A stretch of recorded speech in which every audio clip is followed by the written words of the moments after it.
शेर और मच्छर की कहानी।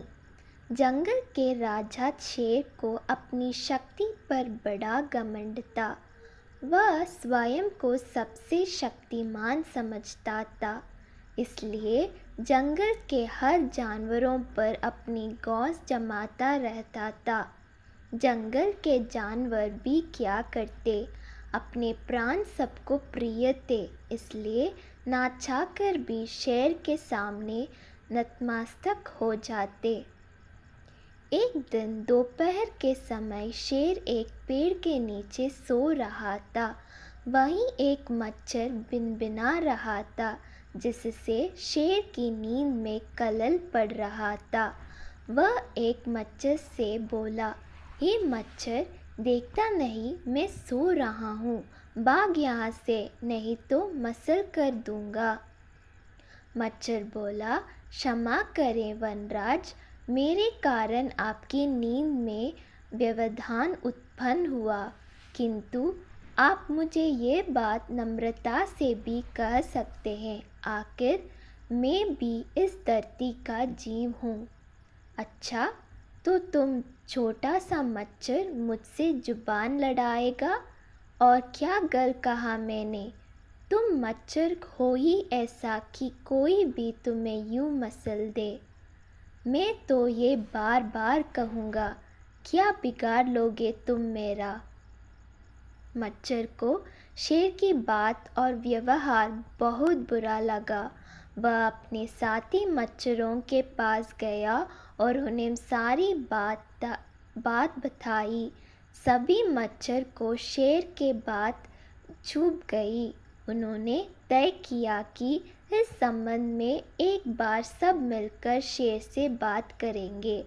सभी मच्छर शेर के पास पहुँचे और बोले, वनराज, हमें आपसे बात करनी है, जल्दी बोलो, मुझे तुम जैसे से बात करने की फुर्सत नहीं है।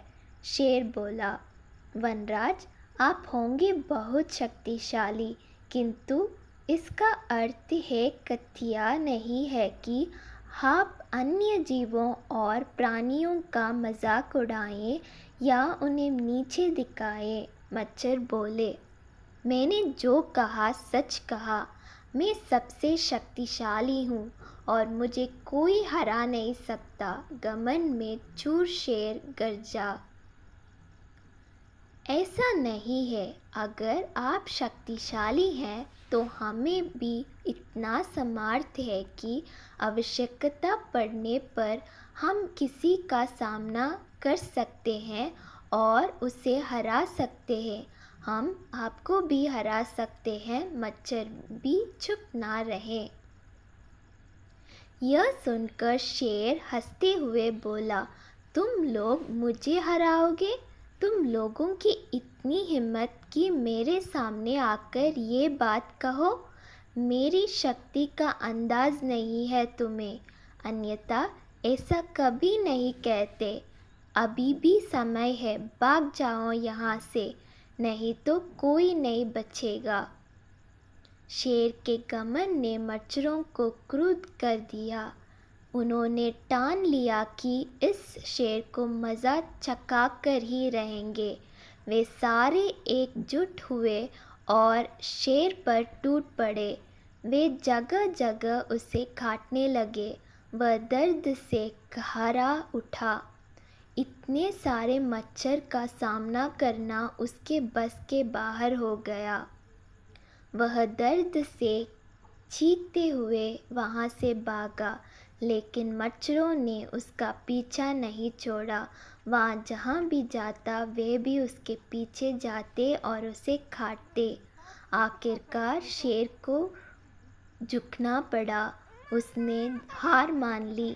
वह मच्छरों के सामने गिड़गिड़ाने, मुझे बख्श दो, मुझसे गलती हो गई, जो मैंने तुम तुच्छ समझकर तुम्हारा मजाक उड़ाया और तुमसे बुरा व्यवहार किया। आज तुमने मेरा घमंड तोड़ दिया। अब मैं कभी किसी की नीचे नहीं दिखाऊंगा। मच्छरों ने शेर को सबक सिखा दिया था, इसलिए उन्होंने उसे काटना बंद कर दिया।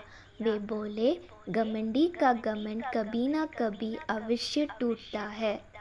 आज तुम्हारा टूटा है, घमंड करना छोड़ दो, अन्यथा एक दिन ये तुम्हें ले डूबेगा। और कभी किसी प्राणी को नीचे मत समझो, हर किसी का अपना सामर्थ्य और शक्ति होती है। शेर धोबी करते हुए वहाँ से भाग गया। शिक्षा: घमंडी का सिर नीचा